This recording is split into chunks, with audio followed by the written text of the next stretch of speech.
మన ప్రభు అయిన యేసుక్రీస్తు నామమున పేరిట మీకు అందరికీ నా యొక్క హృదయపూర్వకమైన వందనాలను తెలియజేస్తున్నాను. దేవుని బిడ్డలారా, చాలామంది భయపడుతూ బ్రతుకుతూ ఉన్నారు. వేటికి భయపడుతూ బ్రతుకుతున్నారంటే కష్టాలకు, బాధలకు, కన్నీళ్లకు, అవమానాలకు భయపడుతూ ఉన్నారు. అయితే మన ప్రభు అయిన యేసుక్రీస్తు వారు సెలవిచ్చింది ఏంటో తెలుసా?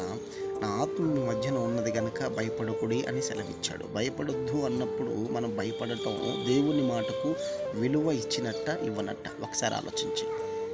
నీకు భయంకరమైన అప్పున్నా, భరించలేని రోగమైనా, ఉండలేని నెమ్మదిగా బ్రతకలేని జీవితమైనా నువ్వు భయపడొద్దు. ఎందుకంటే దేవుడు భయపడొద్దు అన్నాడు. నీకు విజయాన్ని ఇస్తాడు, నిన్ను విడిపిస్తాడు, నిన్ను తప్పిస్తాడు, సమస్యల నుంచి నిన్ను బయటేస్తాడు.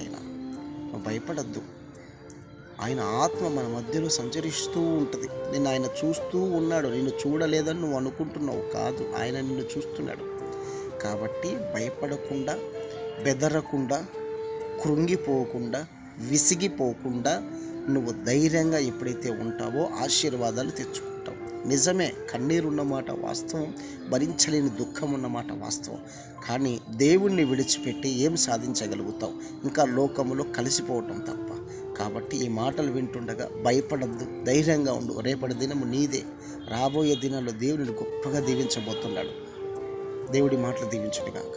కృప కలిగిన తండ్రి, ప్రేమ కలిగిన రాజా, వందనాలు. ఈ సమయంలో ఈ మాటలు జ్ఞాపకం చేసుకొని భయపడుతున్న బిడ్డలను ధైర్యపరిచి దీవించి ఆస్వాదించమని యేసయ్య నామమున పేరిట అడిగి వేడుకొనుచున్నాం తండ్రి. ఆమేన్, ఆమేన్.